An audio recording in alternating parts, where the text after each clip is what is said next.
Says we're live.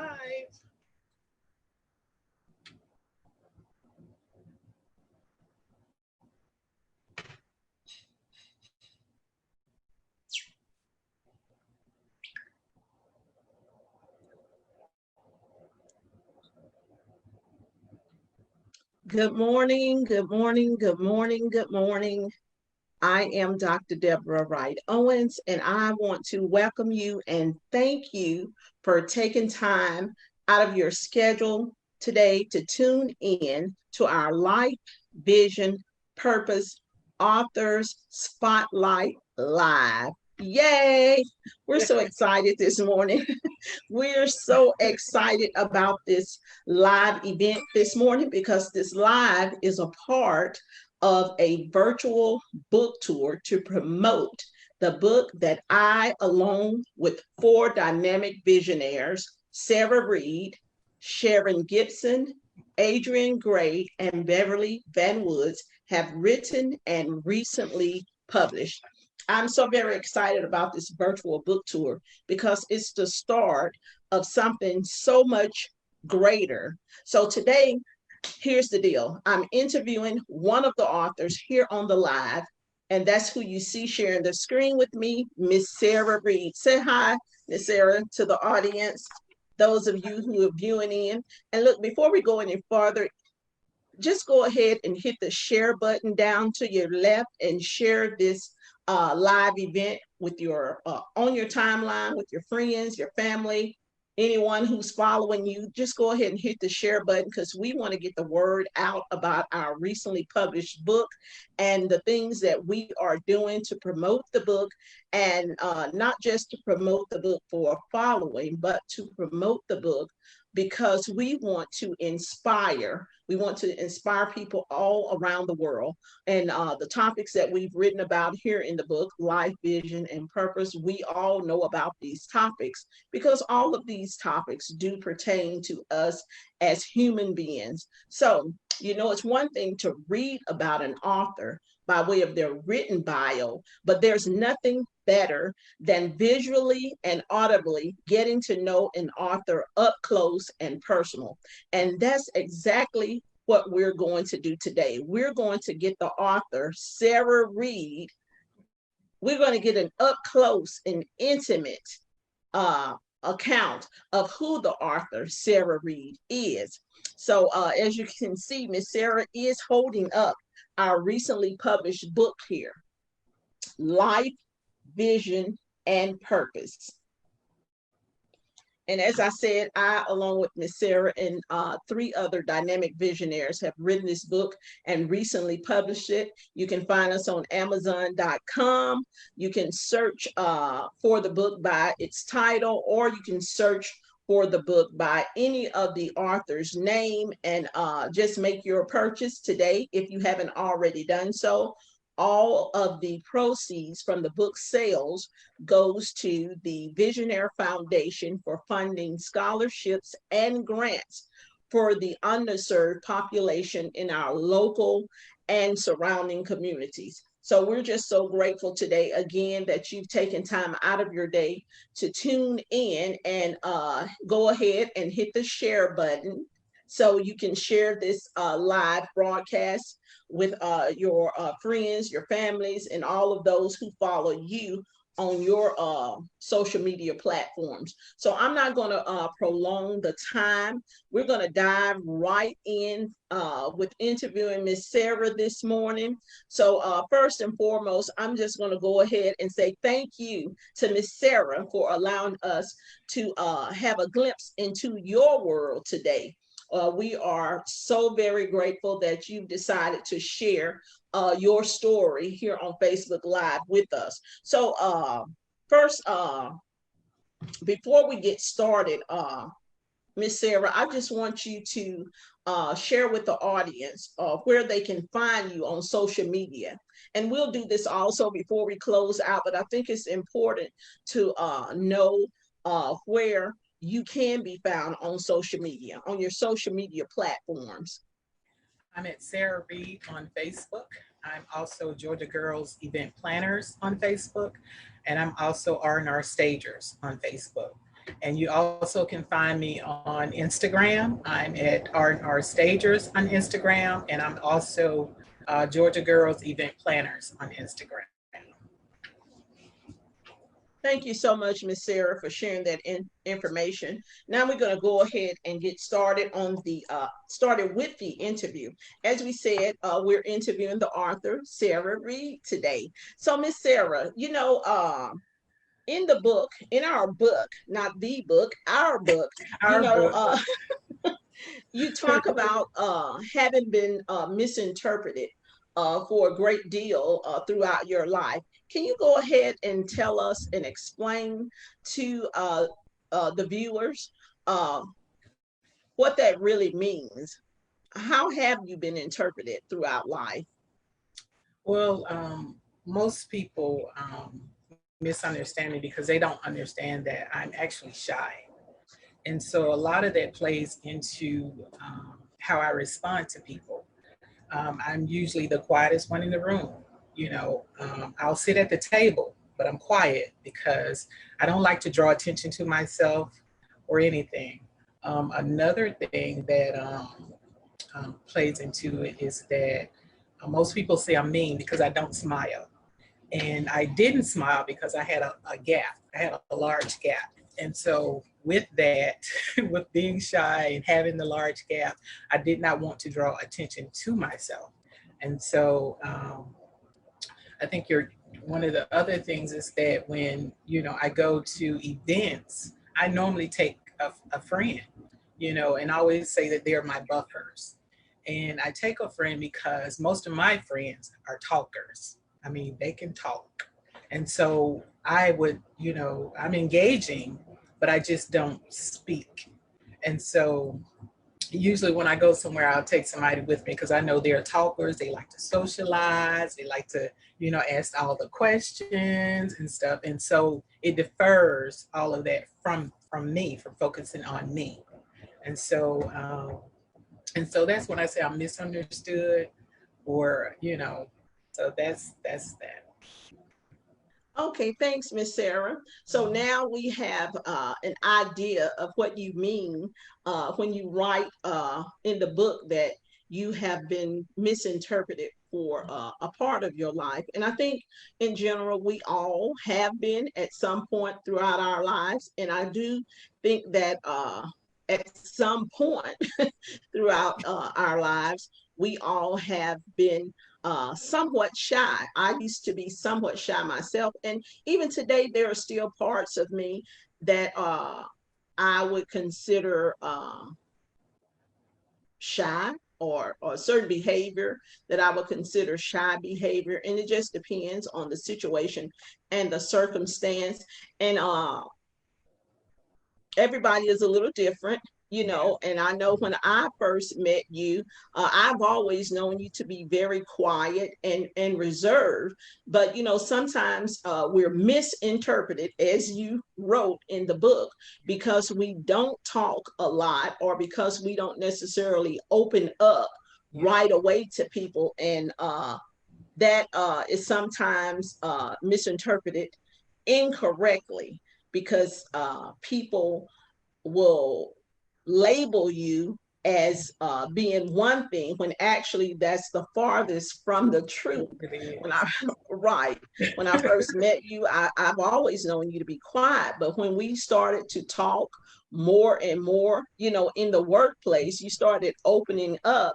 And over the years, you open up even more. I open up to you, you open up to me, and today here we are as co-authors in a book, Yes. and doing a lot of things together in the area of pursuing our vision and our purpose. So it just takes getting to know uh, people, beyond what you see Yeah. on the outside. Sometimes all it takes is a hello, and ask a question that will start a conversation that leads the both of you to open up and get to know a little bit about each other. So I just thank you for sharing that with the audience, Miss Sarah. And I want to give a shout out this morning to our viewing audience. I see Miss Sandra Wade watching in this morning. Hey, Miss Sandra. I see Miss Sonia Guillory Richardson watching in this morning. I thank you all so much for joining the viewing audience. I saw Miss Mary Phillip watching this morning. Miss Mary Phillip, thank you so much. Minnie Walls, thank you. Adrian Gray, thank you. Sharon Gibson, thank you all for tuning in this morning to the live interview with author Sarah Reid. So we're going to move right on to the next question. So, Miss Sarah, you know, I know you said you misinterpreted, and I believe you touched on being shy, and I did as well. So, can you go a little deeper into what you think made you shy? You know, or just what do you think makes a Well, person shy in general? yeah, I know for me, I had older siblings, and my sister is the oldest, and she's always been I guess when you're older, you're the matriarch. And so she felt like she was mother to everybody. Mm-hmm. And so I had an older sister and I had an older brother. And so I was the third child. And and being the third child, I didn't have to talk. My sister would speak for me. Um, my brother was the take up for me. So I didn't have a need to speak. And so when they say the third child is the middle child, basically, Uh-huh. um, is the independent one. And so I was the independent one, but I didn't Okay. necessarily have to talk because I had them to do that for me. Mm-hmm. Okay. And yeah, so that was it. And that makes sense. That makes a lot of sense. So there are many reasons why, you know, an individual might shy away from being an extrovert. you know, yeah. Yeah. And as I said, growing up, I can remember being very reserved. Although I've always been humorous, Mhm. just a humorous person in general, I do remember being very reserved as well and not necessarily opening up right up front. Right. But once you got to know me or you get to know me, then you know that, oh, wow, Deborah got jokes all the time. And Yeah. that's how most people they don't think of me as being the jokester. You know, I don't have dry humor. I like to tease and I like to joke or whatever, but it comes so sporadically that most people's like, "Is she serious?" Yeah, So right. yeah. Yeah. I understand. I remember once a comment being coming from a lady, and I made a joke, and I guess she had the perception that I am not one who makes jokes. So, so when I made the joke, she was like, "Wow, you make jokes?" Yeah, Yeah, I make jokes, and that all comes with, as I said earlier, getting to know people yeah. beyond, your first encounter or your first interaction with them. So now that you talk about in the book your friends being buffers for you. You've always had a friend who is or was more outspoken than you are. So why do you use buffers? Does that tie into you being shy as well? I do. That does tie into me being shy. I take them to events that I know are going to be engaging. So if I'm going to any type of um, outing that requires me to talk, I'll Uh-huh. invite them. I'll Uh-huh. invite them, and they'll go. But I typically am a loner by nature. So a lot of other places I can go alone, and it doesn't bother me at all. But when I know it has to be engaging with other people, I tend to take one of my friends. Okay. Okay. Mhm. So you take a friend, and does that make you feel more safe, or is it It is it does. some special feeling that's connected with you taking a friend? Because I know that I too uh, used to do that. And even still now, if I'm going to a place that's unfamiliar and I know that there are going to be lots of people there and I won't know anyone else there, I will most definitely, call up a friend and ask, do you want to attend this event with me, or do you want to ride to this place with me? And it's almost like a security blanket in a It is. sense. So you It don't have to be a wallflower per se at this particular event, or whatever the environment is. So I think well, I know I do that too, from time to time. I do. I definitely use them as a security blanket, because if I don't feel if I'm if it's an unfamiliar situation and I know it's going to be a large group of people that's going to be asking me questions, that's what I Uh-huh. take them for. They're my comfort blanket, so to speak. But like I said, I go to concerts by myself. I can go to movie theaters by myself. I go anywhere. But if it's a place where it's going to be other people that's going to be asking questions or wanting information, then I'll take someone who can handle those questions. Okay. So Okay. And that makes sense. That makes sense. That makes a lot of sense. So I see a lot of people viewing in. Again, I want to acknowledge those of you who are viewing in. Thank you so much for taking time out today to tune in to our Life Vision Purpose Authors Spotlight Live event. Today we are featuring author Sarah Reid. Sarah, hold up the book for me. Again, those of you who have not purchased a copy of our book, you can do so by going to Amazon.com and searching the book title, which is Life, Vision, Purpose, or you can search any of the author's name, which are Sarah Reid, Sharon Gibson, Adrian Gray, Beverly Van Woods, and myself, Debra Wright Owens. You can search by either of those means and just purchase a copy of the book. And all sales, all proceeds from the sales of our book go to the Visionaire Foundation for funding scholarships and grants to those or for those in the underserved population. So we would greatly appreciate your purchase. If you have the book already, we'd like to hear your uh, your thoughts on the stories that you've read from each of us. We would appreciate, because we want to know that we are making an impact, having an impact on the lives of others. We didn't write our stories just to write a book, but we really do want to impact the lives of those individuals, in society who may be able to identify with the stories, our own stories.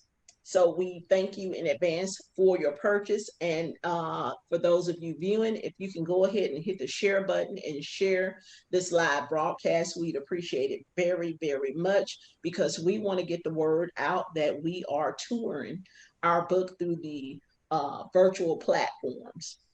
So we're going to move on with the interview of Miss Sarah Reid.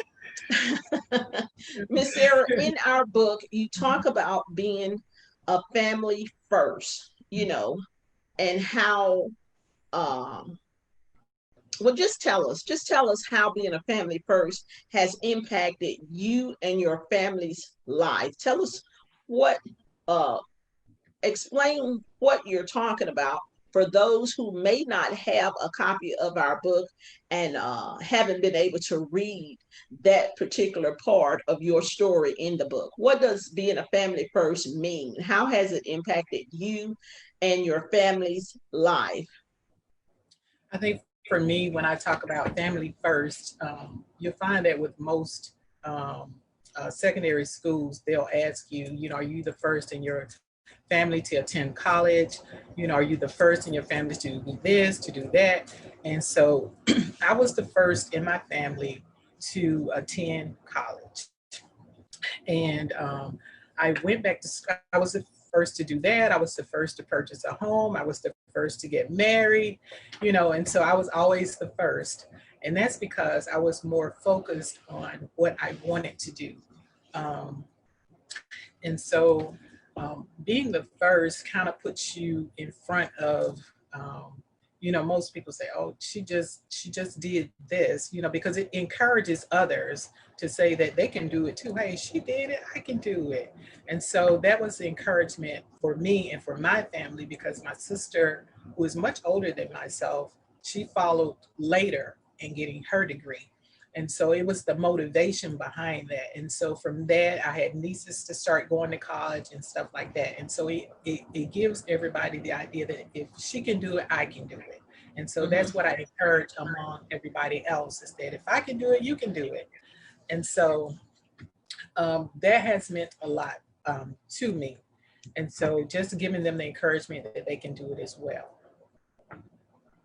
Okay, thank you. And that's good. And I can totally identify with being a first, because I too have first events, you know, Yeah, as being a first in my family as well. And it does make a big difference, and it does allow you to pour into, you know, others and serve sort of as uh, trailblazer, yeah, role model, you know, yeah, encouragement and motivation, you know, all of those things. Being a first is very important, you know, and yeah, it does not only impact you as an individual, but it also impacts your family, because as you said, exactly as you said, you know, it lets those who are looking at you know that, wow, well, you know, she did this, so I can do it too. And then they set out to do the same or similar.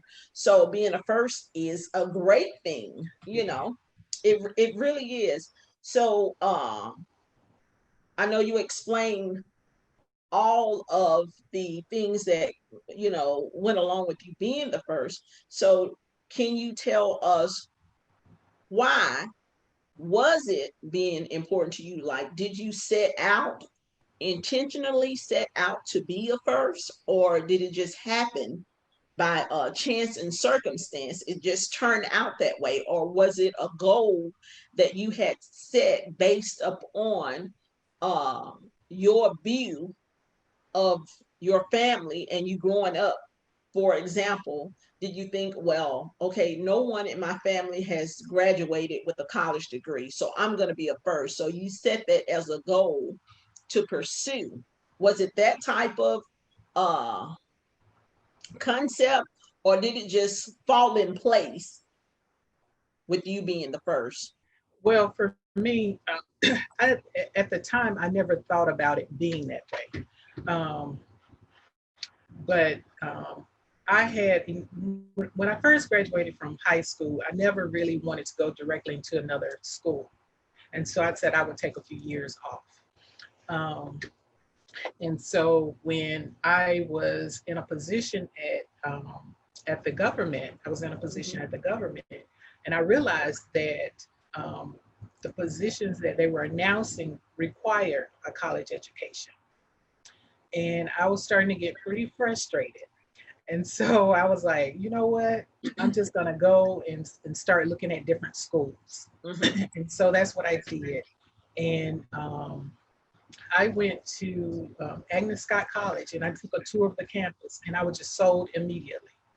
And so I came back and I thought about it and I kept trying to figure out, okay, how am I going to be able to um, um, go to school and work? And so I had a friend who had been working at, I think it was Wachovia at the time, had been working at Wachovia, and that was her part-time job because she also worked for the government. And so eventually I went and applied and I got a part-time position there. And so all this time I'm still trying to figure out how can I go to school and still work. And so when I got hired at Wachovia, um, I decided, you know what, it's time to let this job go because the Wachovia was paying me a great deal of money, and and they were also helping to pay for my schooling. And so, I eventually left my government job and I started working part time for Wachovia. And so that's how I made the transition from, working full time to working part time and also going to school full time. So it really worked out for me. And at the time, I didn't think about it being like the first person in my family to go to Mm-hmm. school. It was only when I got to the campus and they was like, well, are you the first in your family to go to college? And I thought about it and I said, I am.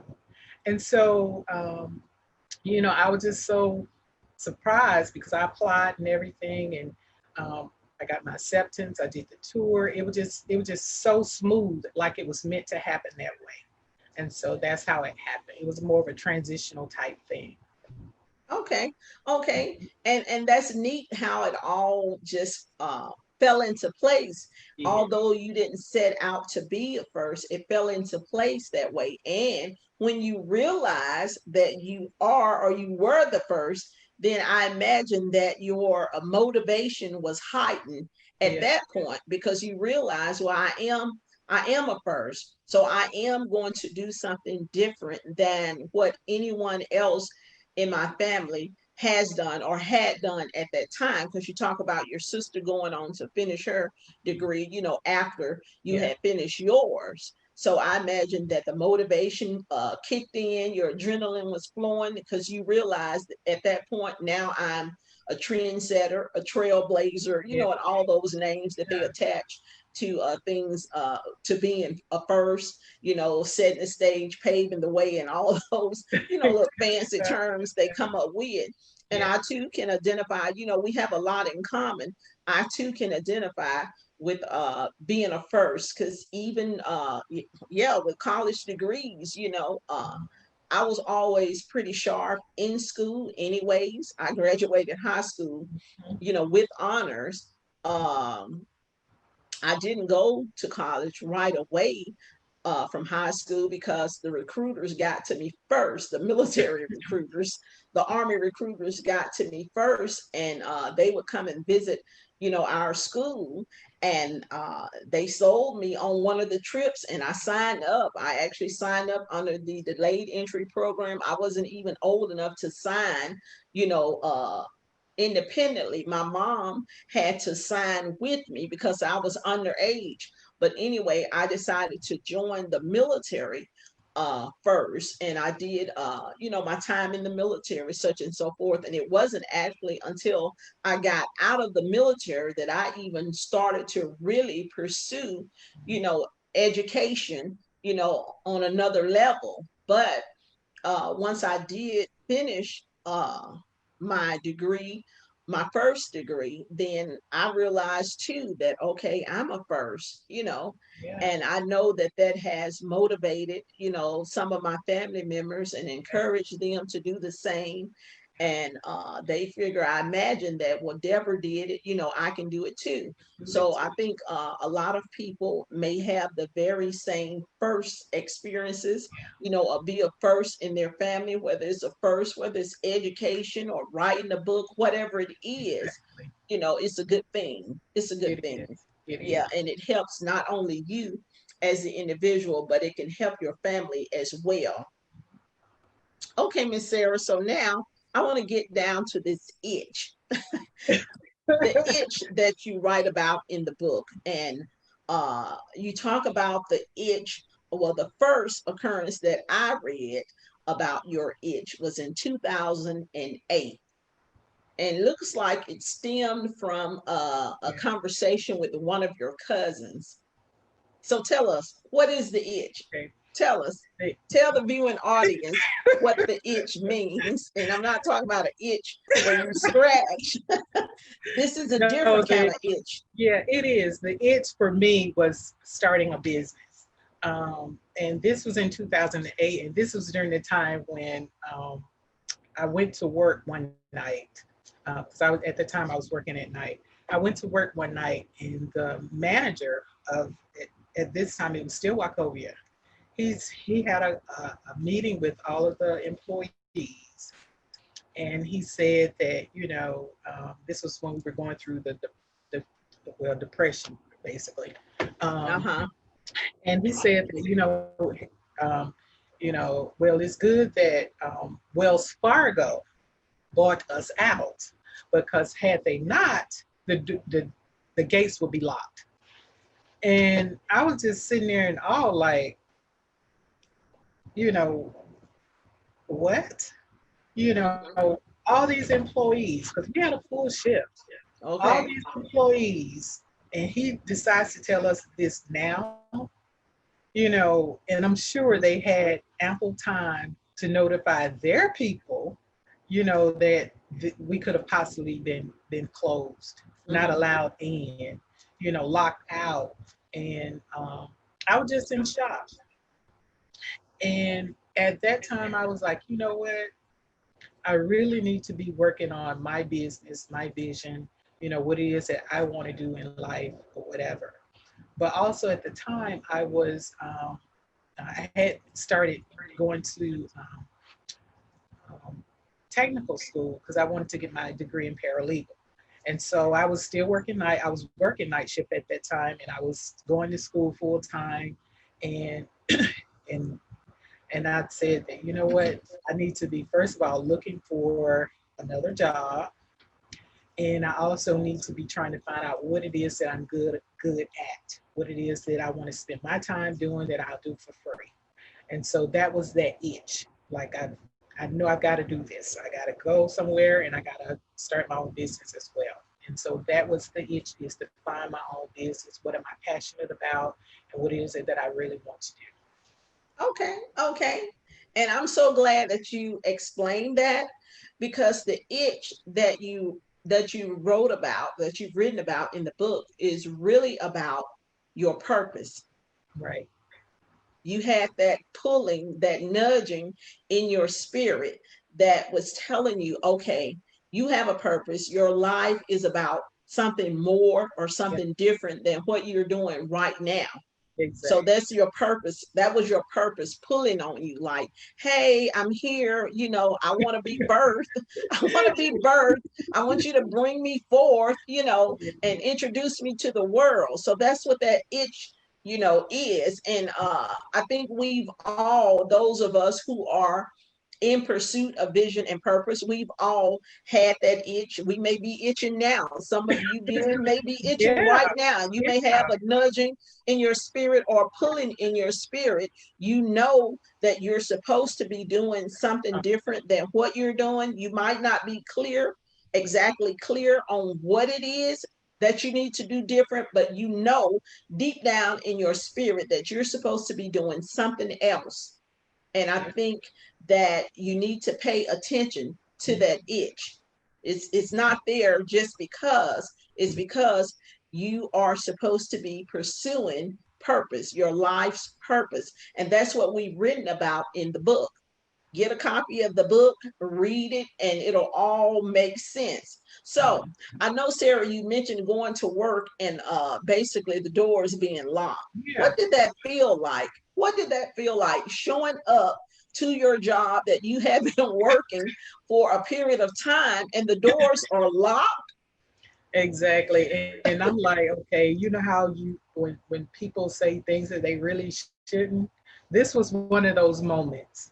Like, I wish you hadn't told us that. You know what I mean? Because Right. to me, that lets me know that you already knew. You've been knowing for quite some time. And now you just telling us, the employees. So why would you even convey yourself to say that? So I was devastated at the moment. Uh, but I was also very frugal. So I wasn't necessarily concerned, but I Uh-huh. was just in shock more so than anything. Um, but it did prompt me to start looking for another position somewhere else. And it did kind of make me really focus on what it is that I really wanted to do in life.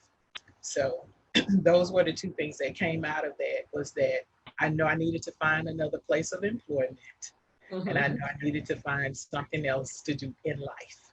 Okay. So that experience for you was an eye opener. It It was wasn't. an eye opener for you. Although you said, that you were financially okay, it was still an eye opener for you, Yeah. because I imagine at that time all your eggs were in that one basket. Yeah. And that experience even, nudged you the more Yeah. that, okay, I need to start really thinking about my life's purpose and what it is I'm supposed to be doing. What vision do I have for myself, and how do I, set out to secure the vision, to pursue my purpose.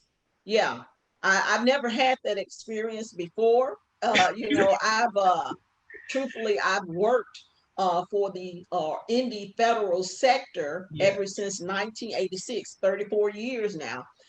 As a matter of fact, as I said, I joined the military in 1986, and I think from 1986 up until present day, I may have, I may have maybe a year or two at the very most where I was not working for the federal government.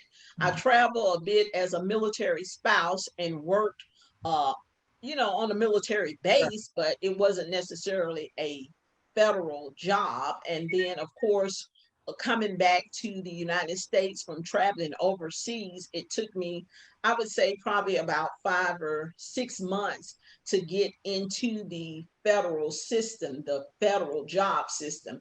So I've spent all of 32, I would say 32 years working for the federal government. And that's a very long time, It is. a very long time, to have put in and day out, 5 days a week, year after year.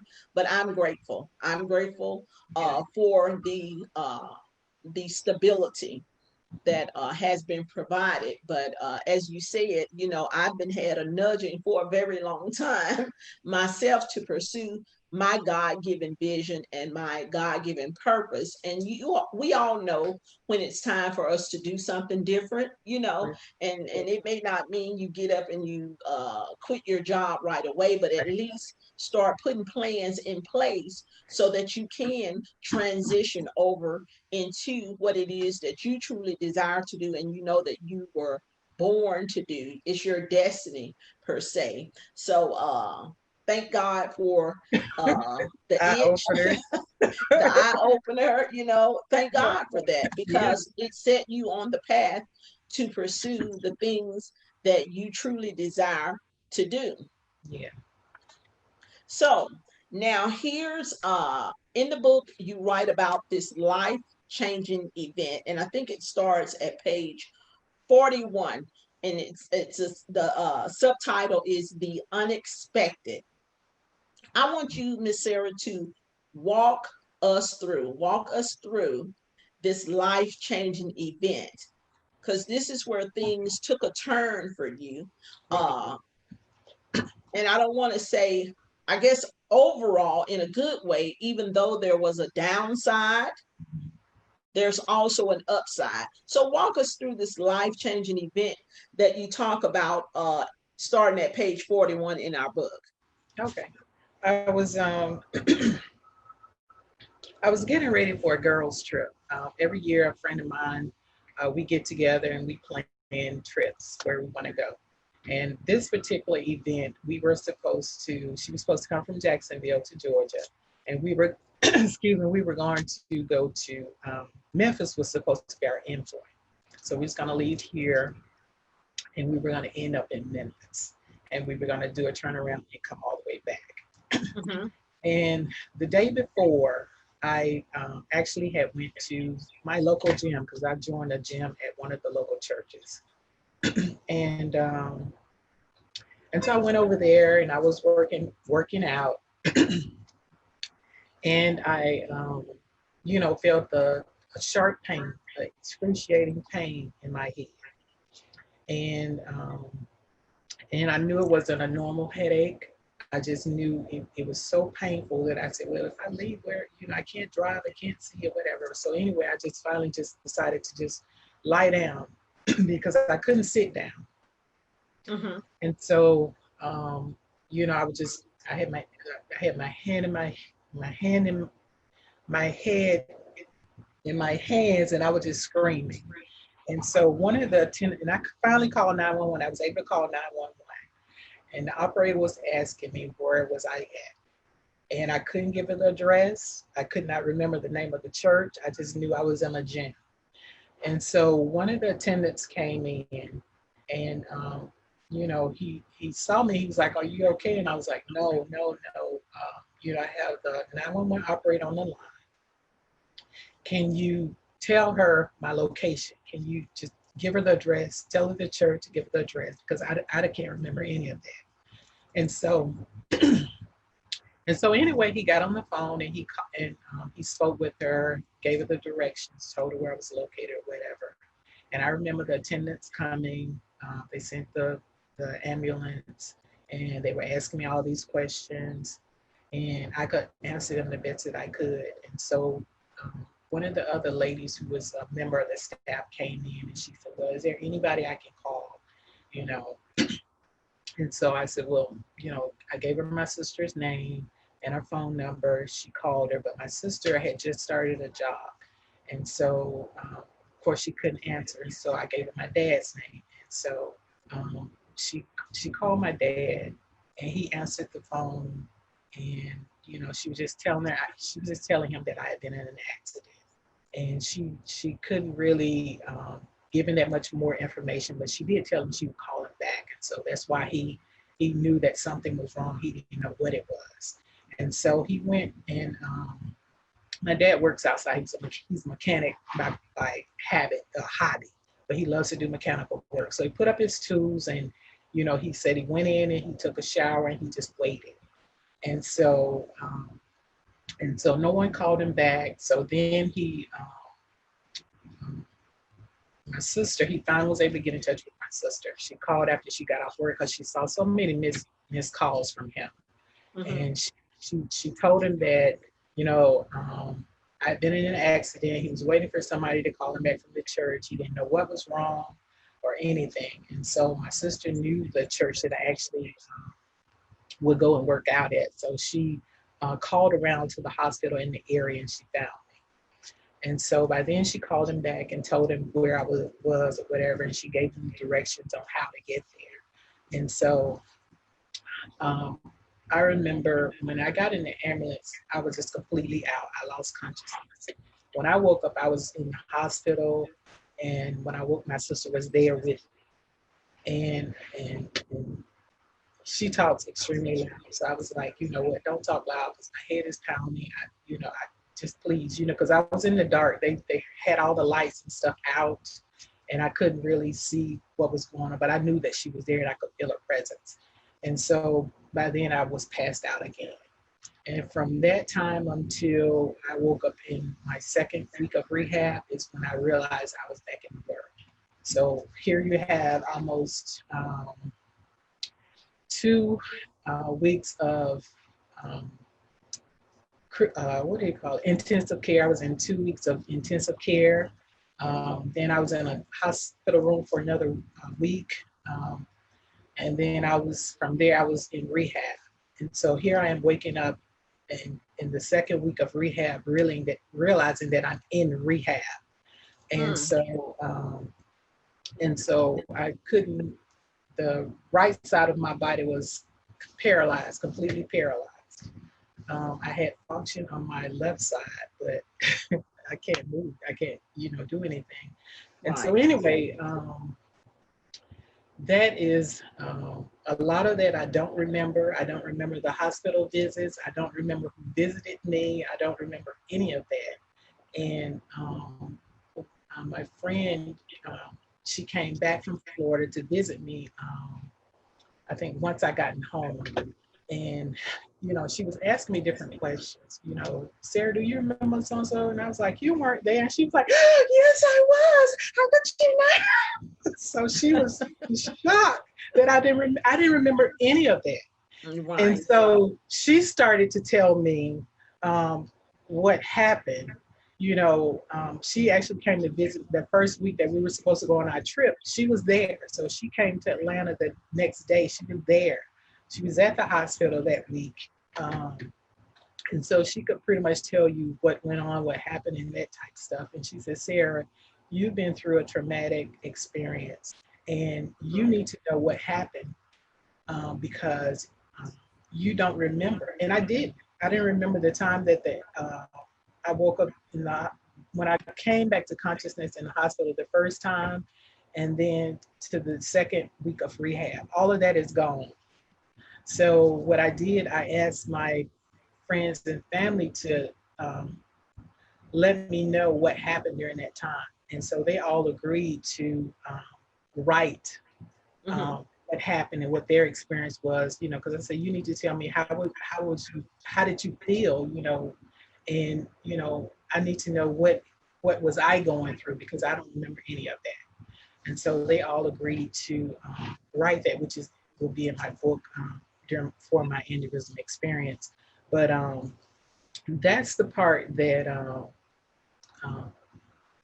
they will have to fill in because it's missing for me. But all of it has been an experience. But anyway, my leg came back before my arm did. Okay. And so my arm took longer for my arm to come back because it was just, I had to use the medicine ball to help me get it back, but eventually it came back. And so it had been a traumatic experience. Okay. Okay, Miss Sarah. Did you tell the viewing audience, did you give them the medical term for what happened? I had an aneurysm. So Okay. I had an Okay. aneurysm. And the reason I asked, I just want the viewing audience to know what happened with you medically. And for those of you who are viewing, thanks for tuning in. We are so happy that you are here and hearing Sarah's story up close and personal. Sarah had an aneurysm, and she is a walking, living miracle who is Yeah. sitting here, today sharing her story with you. And you heard her explain, the experience itself. And I don't know if you have the statistics, Sarah, on the Mhm. survival rate for aneurysms, but if you do, just share that with the audience to really reel it in home for them. What a miracle you are, how much of a miracle you are, because I haven't researched the statistics myself, but I have heard and I probably did read, it's sometime in the past, the survival rate, what the statistics say, but I've heard that the survival rates are really low. So for you to be here today is a miracle in and of itself, and I'm grateful to God, for restoring you and keeping you here with us because you and we were working together at that time, not side by side, but together in the Right. in the same office when you had your aneurysm. So just share with us the statistics for surviving aneurysms. Yeah, actually, Dad and I was talking about this yesterday. I don't know why, but he asked me about that. But the statistic says the survival rate for those with a ruptured aneurysm is about 60%. That means that 40% do die. And then Wow. for those who actually survive and recover, about 66% have some type of permanent neurological defect. And I'm here to tell you that I survived. I do have limited adding ability now, but hey, nothing that a calculator can't handle. Nothing that a calculator won't handle. Yeah, So you heard it from Miss Sarah herself. Nothing that a calculator won't handle. So yeah, what she's saying is she fully recovered, basically, yeah, and that's a miracle. That is awesome, Miss Sarah. And I'm just so happy, and grateful to God, yeah, for your recovery because I've never experienced anything like that. And to see you come back to work, return to work, and yeah. it just makes my heart feel joy, and I know that God is still in the miracle working business, because you are a miracle. And I thank God, for you. I thank him for restoring you back to health, back to whole health, except for, as you said, a little limitation with adding, but it's nothing that a calculator can't handle. Right. Exactly. Yeah. You were probably using a calculator before. And most people So, do. right. Most Most of people us do. do. I just Right. like and that's I just used to like to add, with pencil or in my head, but Uh-huh. now calculator. So Yeah. Yeah. And aside from the experience, I know you talked about relying heavily upon your friends and family for memories, yeah, you know, for memory's sake, because you couldn't remember, exactly. anything prior to the aneurysm. Mhm. But now, did you say that your memory has fully returned, or is there still that period, I guess, during the recovery that you don't remember? No, I remember everything that happened prior to. Okay. Um, it's just the in between that I don't remember. So anything that happened as far as the event itself through the second week of rehab, I have no memory of that at Okay. all. And so I have to rely on other people to fill those parts in because Okay. they were there. They know. Right. I have a friend who came to visit me, and Dad said he saw her in the hall, and she was like, "I'm leaving." And he was like, "What's going on?" She's like, "Sarah ain't acting right today," and that's because That's what your dad most people say. don't realize that when you've had a traumatic brain injury, you don't realize what you're doing. you Right. know so she's probably thought, well, she's not acting right. Well, that's because I don't even recall what I was doing during that time. To Mm. her, I was acting fun. I wasn't being my normal self, and I Right. think it was a problem for her. But probably as soon as she left, I was like, okay, it doesn't Right. stick with me because at that time I don't have any memory of it. I don't even have a memory of her visiting me. Wow. So Wow.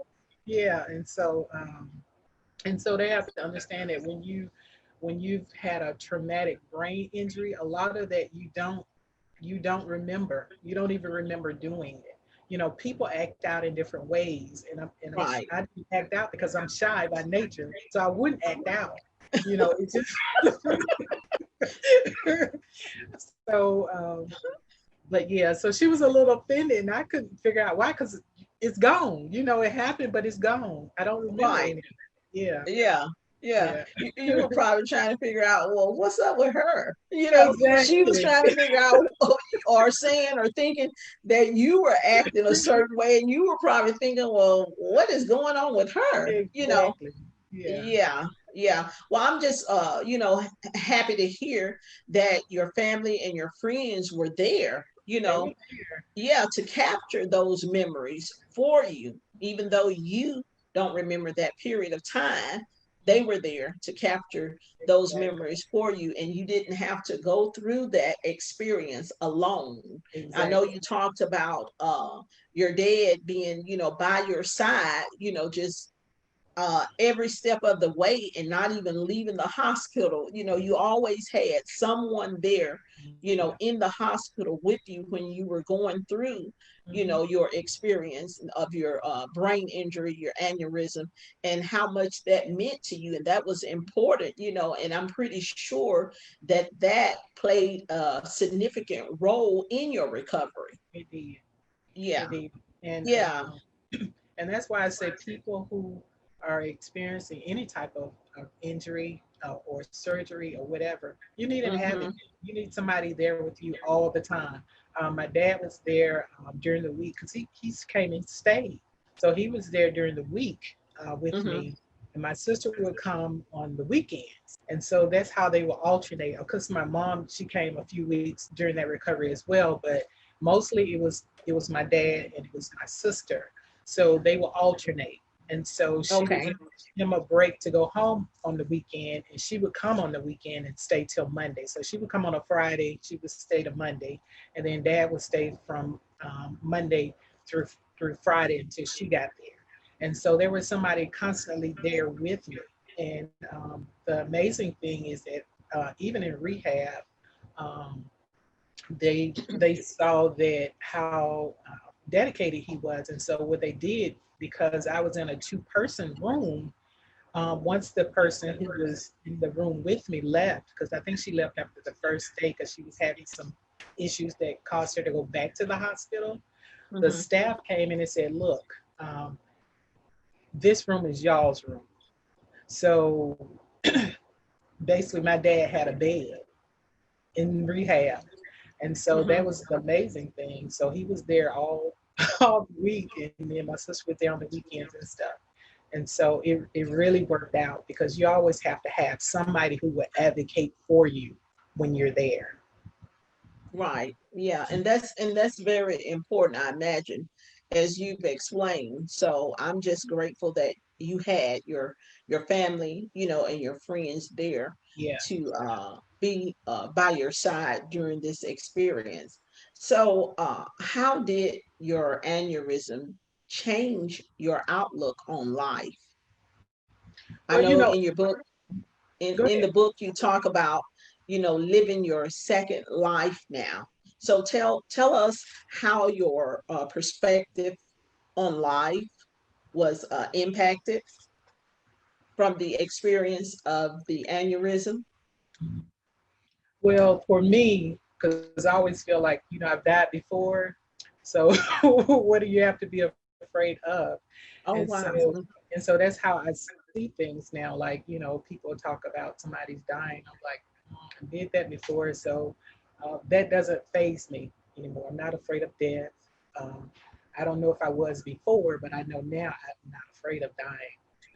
And so I look at life like, okay, what is it that I want to do that I haven't Mhm. done?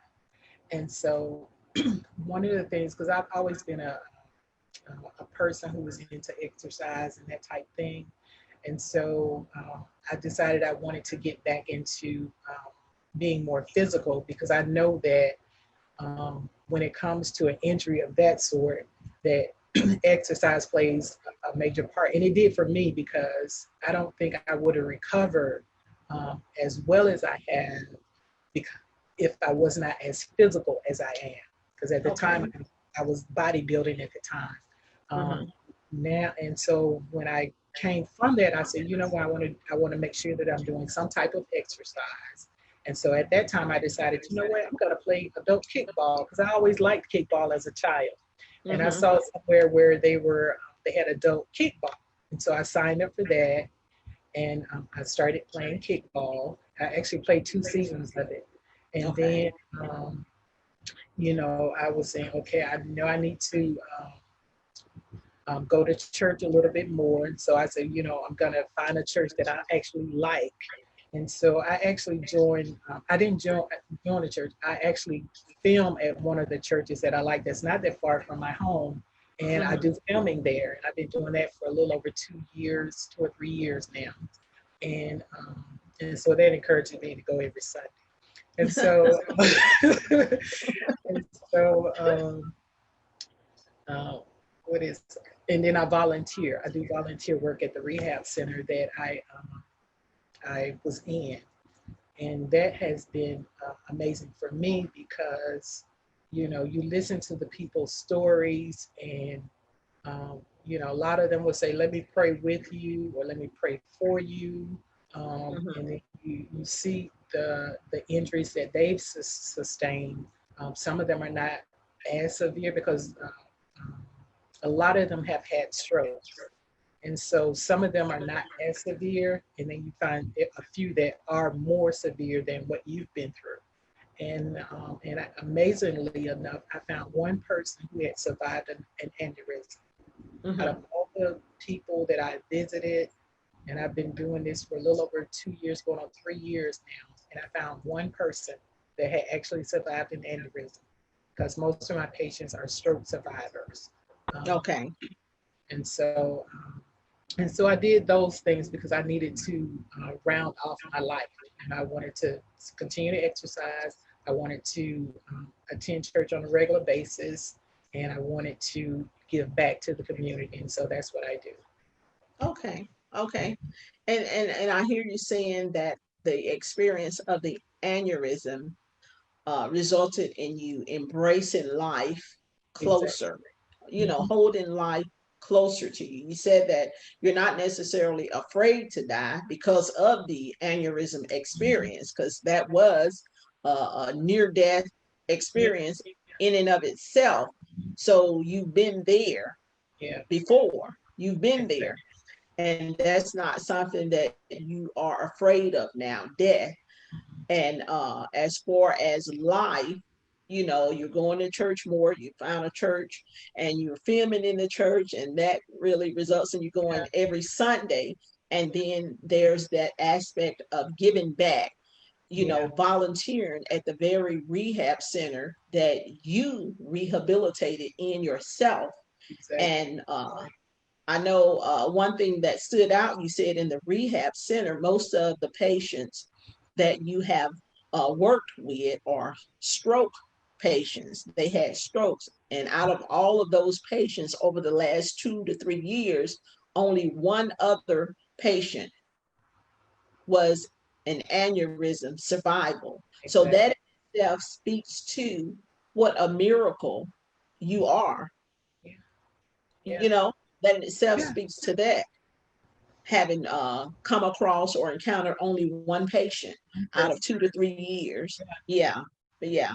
So those are all great things. And again, you are a walking miracle. And I'm just grateful to God for restoration, rehabilitation, and, bringing you back to a place of wholeness, so that you can continue or more eagerly or aggressively pursue, your life and your purpose at this point. Now, I know in the book you talk a lot about your dad, and I have had the opportunity to meet your dad because he has joined us, 2 to 3 times in Yeah. our monthly meetings. Yeah. And I can say that just from my interaction with him, he is very humble and Mhm. just a very good person, well rounded, wise. And I can see why you love your dad. And Sarah, I will tell you that Sarah is a daddy's girl. She is a daddy's girl. So tell us about this special guy, your dad, and just give us a descriptive and explain to us why you hold your father so dear to your heart. My dad is interesting. he My dad has never been a no person. He Okay. will never tell you no. I don't care what you ask him. He's never been a no guy. He may Mm-hmm. help you, um, but even with that, he'll tell you how much he'll help you, but he will never tell you no. And so he's always been that person for me. My parents divorced. I think I was 8 years old, Mm-hmm. and so I went to stay with my mom for a few years, and then I ended up back with my dad. Once I think I turned 13. So during that 5 year period, um, you know, we still saw him. So it wasn't like he wasn't present. He was always present. He still would pick us up. He still would, do things that dad does, even though we weren't in the same home. And so Okay. when I turned 13, I went back and lived with him full time. And so with that, I think because I live with him, we've developed a bond over the years. Like we Mm-hmm. understand each other without saying. Because my dad is a talker too. He loves to talk, and Okay. so and that works out perfect because I'm quiet. So Right.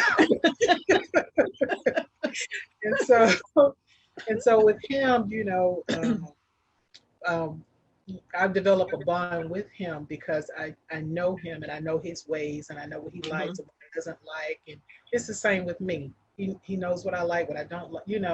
And so over the years, you just grow that bond. When I used to go home on the weekends, I would go to his house because that's what I was familiar with.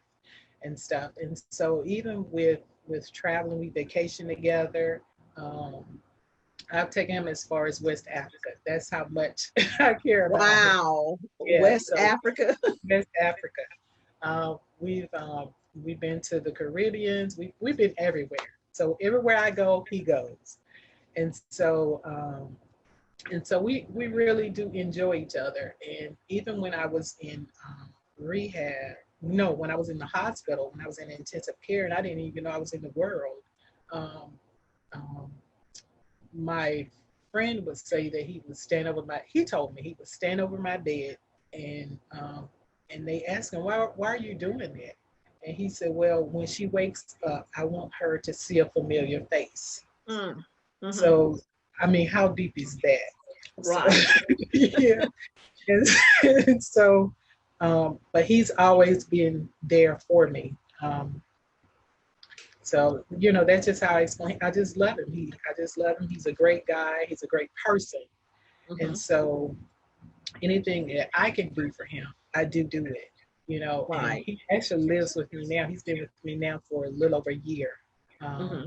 and stuff. Because when I got healed, he was having some medical issues and stuff, and so I had asked him before he actually went to the hospital himself if he would come, live with me, you know, and um, so anyway, he got sick. He went to the hospital. He was in the hospital, and he woke up, and I was there. And he said, you asked me before to come live with you. Could you explain to me what that would be like? And I Hmm. told him, I said, well, I have a ranch style home. You don't have to worry about the stairs. My door is wide enough. If you have to get the wheelchair in, we can do that. And so we went over the logistics of everything. And he said, well, when I leave here, I'm going to come live with you. And I said, okay. And so when he left the hospital, we went and got his clothes, and he's been with me ever since. And so it's just, if, because he took care of me when I couldn't take care of myself, I want to make sure that I can take care of him while he's still alive. And so that's how that goes. So he's here, Okay. and and he loves it because we go to, well, last year we were going to a lot of the outdoor concerts and stuff. Hmm. And, him just getting to experience being out, getting to meet, Right. getting to see and enjoy things like that. And so we had a great summer last year, but this year has been a little tough because of the pandemic. But but we still go to the park every evening because I still like to ride my bike. So, so we're doing good. And that's just Yeah. that's just so awesome. And I can tell that you genuinely love your dad because your whole face lights up when you talk about your dad. It just, I know you're a daddy's girl. And Mhm. as I said, I met your dad a couple of times. Now I did not know he was a talker Oh, because yeah. he was so quiet, at our meetings. And and I probably know, why he was quiet, but I didn't know he was a talker. But it Oh, does girl. make Oh, he girl. talks. Okay, now we know he talks. So when we can meet physically meet again, I'll make sure to engage him in conversation. You I'll know. make sure to engage him in conversation. But Sarah's dad is a jewel. He is really a well-rounded person, even not having talked with him, during the times that he has uh, been present at our meetings. I could just tell, and I can tell, when you talk about your dad, not just here today during the live event, but just in general. I know when you talk about your dad that he is a really good person. And I think it's just so profound that you said, he took care of you when you couldn't take care of yourself. So you'll do anything within your power to Yeah. take care of him while he's alive. And I think that's a special bond between a father and a daughter. You know, Mhm. that's really special because not everybody has that relationship with their father. So Yeah. I think it just speaks volumes to the fact that you have that, and it's something that I know that you will cherish forever. Mhm. And Yeah. and I'm just happy your dad, you're taking care of him. You can take care of him now, you know. and it looks like you all have a lot of fun together. We do. You know, yeah, We yeah. do. So that's really good, and thanks for sharing that, because I wanted, to make sure that you shared that particular part of your story with the viewing audience, for those of and even with those who may have purchased the book and read that. I think that it's still important that you added more to that so they would know, because they probably read the book and like, okay, her dad this, her dad that. I wanted them to know who your dad really is. So thanks for sharing that. And now that we're at this point, you're at this point in your life, having experienced the life-changing experience or event of an Mhm, aneurysm. You mhm, talk about the itch returning basically at page 50 in the book. So now you're pursuing your vision.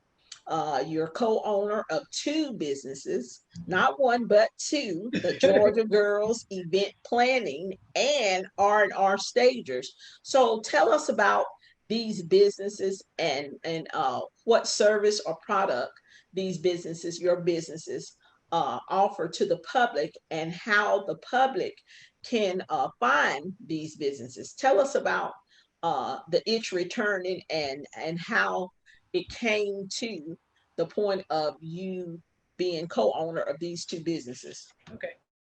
So the itch did return. I had found my ideal position at work. So now it was my turn to focus on starting businesses. And I was actually at one of Deborah's, I think I heard was introductory thing. What is it? Life, vision, purpose. What was it, Deborah? Vision Your event. Emerge. Vision Vision emerged. Emerge Okay. 2008, December 2018 was the first event, Vision Emerge. Right.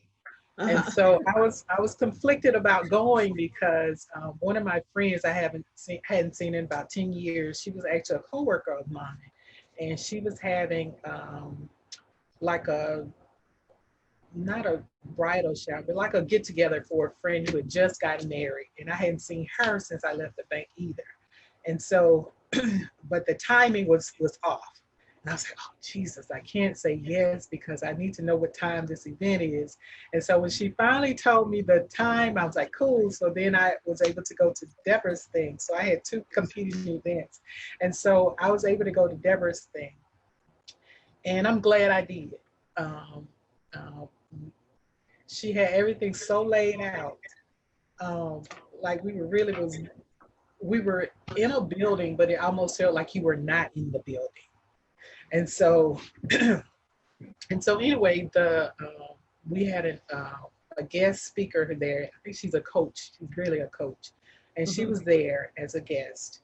And she prophesized over my life. And so she was going around and she was asking different people, what were they interested in? What were they currently doing? Where did they see themselves? And that type of thing. And so when she got around to me, I told her that, where I worked, that I had an aneurysm, that I was, now I was doing filming at my church, and and so, I went on to say a few more things. And she was like, well, you know what? I see you as a stager, and I'm like, what? Because I remember having that same conversation that Friday before with Deborah. And she was like, you should really think about staging and all this other stuff. And I was like, what? And so I'm listening to this lady tell me this. Confirmation. Yeah. so, so when she told me that, I was just shocked because I was like, I knew I hadn't had a conversation with her. And Right. so, And I um, hadn't either, by the way. and so when she told me that, I was taking it all in and trying to figure out, okay, how can I make that work for me, and so anyway, when she told me that, I left there and I went to the second event I had that evening. Mhm. And when I got there, my friend, uh, she lives in a basement apartment. It's a basement apartment that she converted because her father had Alzheimer's, for a number of years, and she moved back in with her her family. And so she converted the basement to her own space. And when I saw it, I was just in so much awe. I'm like, oh my God, she did wonders with that place. And Hmm. so I was in, and she gave us a tour and stuff. And I was just, in so, I mean, it was almost like I was in a star's home, you looking at ooh and that awe and stuff. And Right. so, and, and, um, and so she gave us a tour and stuff. And I told her, I said, Audrey, I said, I have this business proposition for you. And I said, I was just at this event less than 2 hours ago. And this woman told me, based on, the information I gave her, that I should be into staging. And I said, look at your place. It's beautiful. And so, and she told me, she said, Sarah, you're so funny. She said, but any way I can help you, you let me know. And so, immediately I started thinking about, how to get started and what we could do and things like that. And so, and so, and so also I created, because we had the downturn, the government shut down for 30, I know Right. y'all remember this, government shut down for 32, 33 days. And so during Yeah. that time, I was able 35. to, huh? I think it was 35. Well, 35 days, can you imagine? Then here I'm running from one place because they tell us the door would be locked, and then I get Right. to the government. But anyway, while we were out, I found a way to use my downtime. So Right. I developed my website. We're R&R Stagers. So it's Sarah Okay. Reid and Audrey Reynolds. And so that's how we came up with R&R Stagers. Okay. And I was able to build a website. And we met a few times, and we did the business plan. We did we did business cards, so everything. So anyway, if you want to reach us, that's where you can find us on R&R Stagers. And now we're going to go more Afrocentric, because most people now are into the buy black thing. So we're Mhm. going a little more Afrocentric. Um, and so that's how that worked out with developing the partnership with her. And Okay. so I remember one day I was in with Dr. Deborah, and telling her that I wanted to get into event planning, because I've been planning these events for years. I wasn't getting any compensation for them, but it's just the thought of wanting something done correctly and in Right. order. And so anyway, I told her that I was interested in event planning. That's what I think my passion is in event planning or whatever. And so she was like, oh, okay. She said, well, they got an event planning over at Atlanta Area Tech. And I was like, what? She was like, yeah, they got it over there. So I was like, okay. So I went home and looked it up. I found it, and I had contacted one of my girlfriends, because I had went to her birthday party like in October, and this was like near December or something. And so anyway, no, her birthday was in October, and I asked her at that time to join me in doing events and stuff, because I told her, I said, I'm listening to your story. Her name is Kathy, actually. Her name is Kathy. And she was having a birthday party. It was her 60th birthday party. And people were getting up and they were speaking about her, talking about she had been, doing family reunions for a long time and stuff. I was like, what? Because I've been doing family reunions for a while. And Right. so afterwards I asked, Kathy to join me in doing that. She was like, yes, Sarah, I love to do that and stuff. And so anyway, I found the course online after speaking to Dr. Deborah, and I signed up for it. And I called her and she signed up for it as well. So we took the course together, and we actually are certified event planners. And so we're under Georgia Girls Event Planners. And so you can find us on Facebook and Instagram, because we are Georgia Girls Event Planners. And so it's just interesting how things kind of work out in your favor, because I look at both businesses. They could be almost identical, because you don't necessarily need to stage your entire home. You can just stage a setting. So if you have a setting in your home that you want to set up for your spouse or your significant other, I can do that. I mean, we're capable of doing that. So it doesn't take a Right. whole home to stage. And it's the same way with parties. You don't necessarily have to have a huge party to just, celebrate someone. And so, anyway, those are ways that you can reach me through Georgia Girls Event Planners or R&R Stagers. And so we still provide services to everyone. Okay.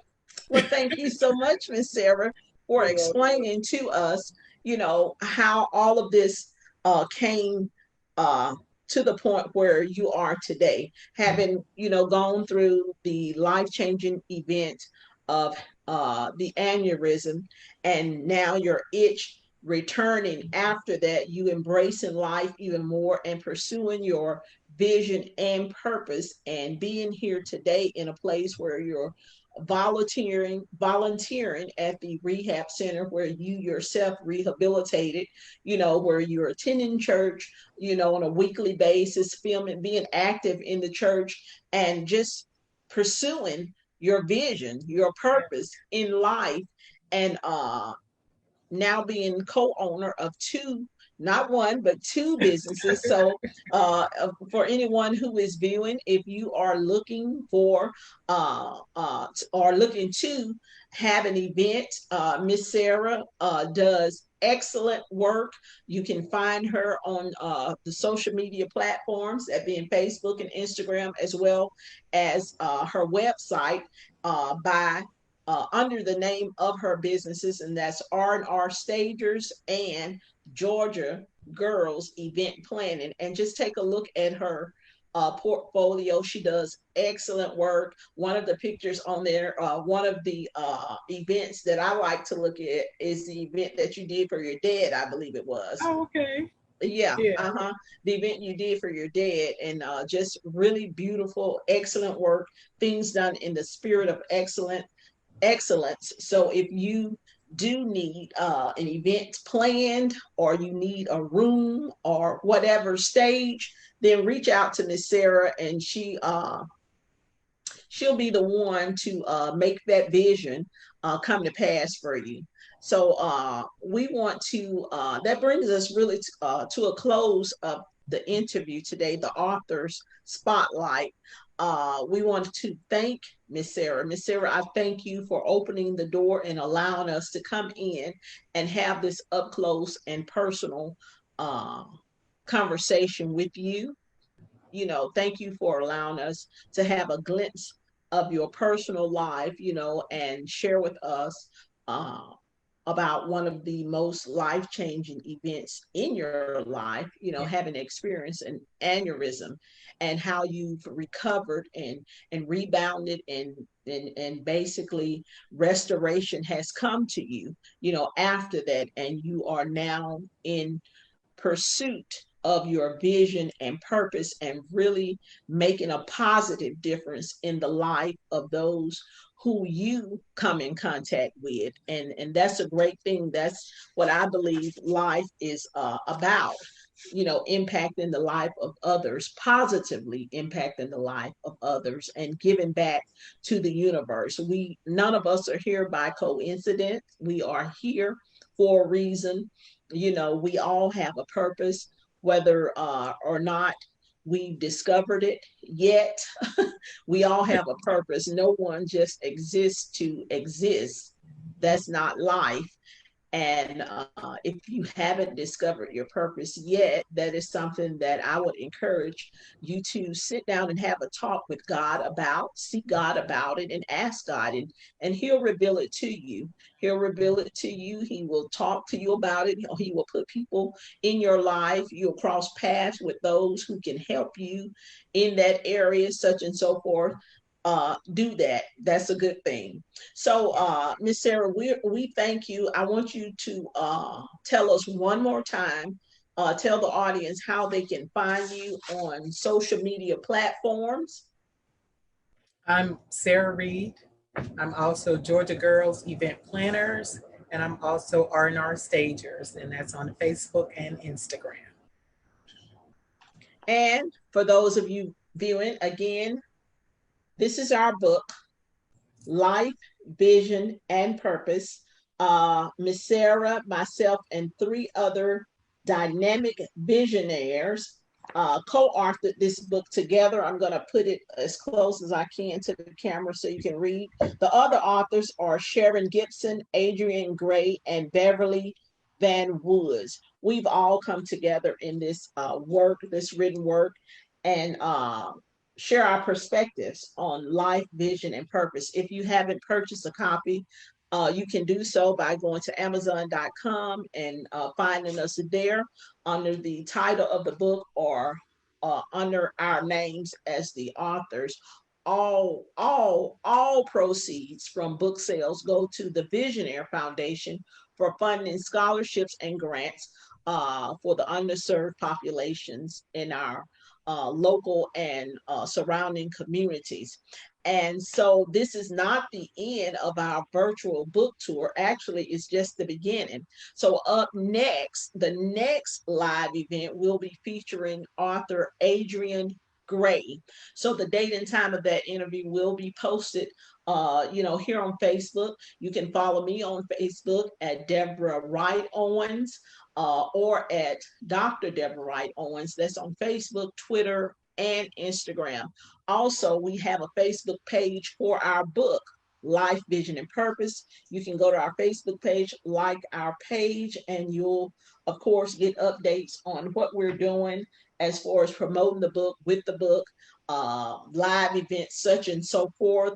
Um, the Visionaire Foundation also has a Facebook page. You can go there and like the Visionaire Foundation page as well. So we ask that you stay tuned, follow us on the social media platforms.